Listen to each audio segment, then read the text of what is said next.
Assalamualaikum warahmatullahi wabarakatuh. Yang terhormat Bapak Baidawi SHIMHI selaku dosen pembimbing atau pengampu pada mata kuliah fikih serta teman-teman lainnya yang berbahagia. Puji syukur mandala kita panjatkan kepada Allah Subhanahu wa taala dan sholawat serta salam tetap tersurahkan kepada baginda Muhammad SAW. Adapun topik yang akan kami bahas pada diskusi kali ini yaitu tentang kaidah-kaidah fikih. Saya, Muhammad Radifullah, selaku moderator akan membimbing jalannya diskusi hari ini. Sebelumnya, saya akan memperkenalkan nama anggota kelompok saya, Muhammad Iya Hasanuddin, Muhammad Rifal Azizi, dan Muhammad Faisal Rizal.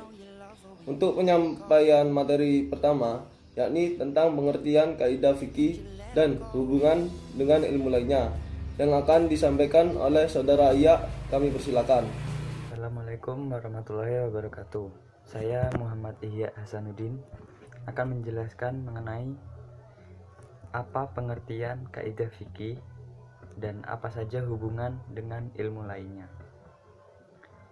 Pengertian kaidah fikih.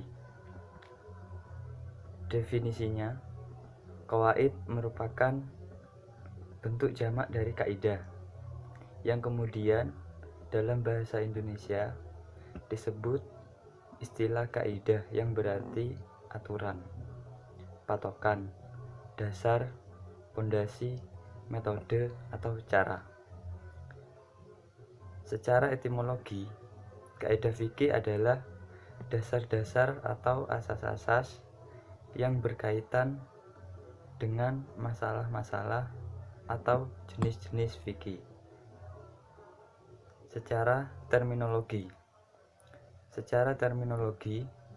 menurut Dr. Ahmad Asy-Syafi'i dalam buku Ushul Fikih Islami mengatakan bahwa kaidah itu adalah kaum yang bersifat universal atau kulli yang diakui oleh satuan-satuan hukum juz'i yang banyak.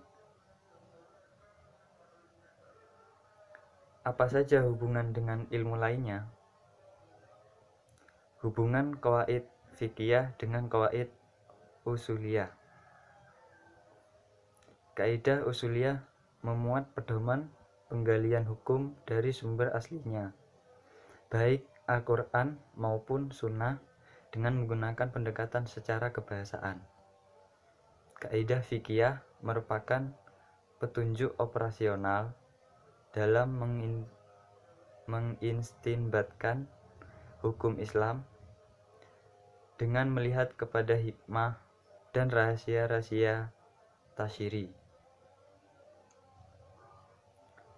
Dan kedua akidah ini merupakan patokan dalam mengistinbatkan suatu hukum satu dengan yang lainnya dan tidak dapat dipisahkan sebab keduanya saling membutuhkan. Hubungan qawaid al-fiqhiyah dengan usul fikih dan fikih. Usul fikih adalah sebuah ilmu yang mengkaji dalil dan metode penggalian hukum dari dalil atau sumbernya. Dan penggalian hukumnya harus ditempuh oleh orang yang berkompeten. Untuk penyampaian kedua, yakni tentang sejarah dan pembagian kaidah-kaidah fikih dan macam-macam kaidah-kaidah fikih, yang akan disampaikan oleh saudara Rizal. Saya persilakan. Assalamualaikum warahmatullahi wabarakatuh. Nama saya Muhammad Faisal Rizal. Saya akan menjelaskan bagaimana sejarah dan perkembangan kaidah fikih. Yang pertama adalah fase pembentukan. Fase ini dibagi menjadi 3 periode, yaitu zaman Nabi Muhammad SAW selama 22 tahun lebih. Yang kedua adalah zaman tabi'in serta tabi'in selama 250 tahun. Dan yang ketiga adalah Ibnu Jarir At-Tabrani, pendiri mazhab Jaririyah. Dan yang berikutnya adalah fase perkembangan dan kodifikasi. Pada abad keempat, sebagian ulama melakukan tarjih pendapat imam mazhab masing-masing. Pada abad keempat, dianggap sebagai kodifikasi awal kaidah fikih oleh Ali Ahmad An-Nadawi. Pada abad ke-10, dianggap zaman kesempurnaan kaidah fikih pada masa Jalaluddin Asyuti. Dan yang berikutnya adalah fase kematangan dan penyempurnaan. Pada abad ke-12 Hijriah muncul Mujallat Al-Ahkam Al-Adiyah yang disusun oleh Lajnah Fuqaha Utsmaniyah. Para fuqaha merangkum dan memilih kaidah fikih dan sumber-sumbernya. Abad ke-10 Hijriah dianggap periode kesempurnaan kaidah fikih. Dan yang berikutnya adalah macam-macam kaidah fikih. Yang pertama adalah segi fungsi dan peran, terbagi menjadi dua, yaitu sentral dan marginal. Dan yang kedua adalah segi mustasnayat, terbagi menjadi dua, yaitu mustanayat dan ghairu mustanayat. Dan yang ketiga adalah segi kualitas, terbagi menjadi dua, yaitu kaidah kunci dan kaidah asasi. Dan untuk penyampaian materi yang terakhir, yakni tentang perbedaan kaidah fikih dengan dabit, yang akan disampaikan oleh saudara Rifal. Saya persilakan. Assalamualaikum warahmatullahi wabarakatuh.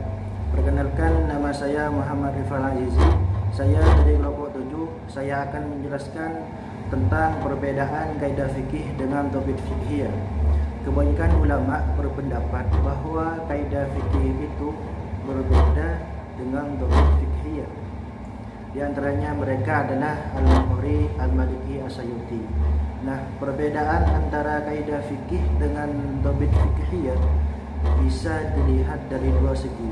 Segi pertama, segi rumusan, yang maksudnya setiap topik fikhiyah itu pasti kaidah fikih, karena topik fikhiyah itu bagian dari kaidah fikih.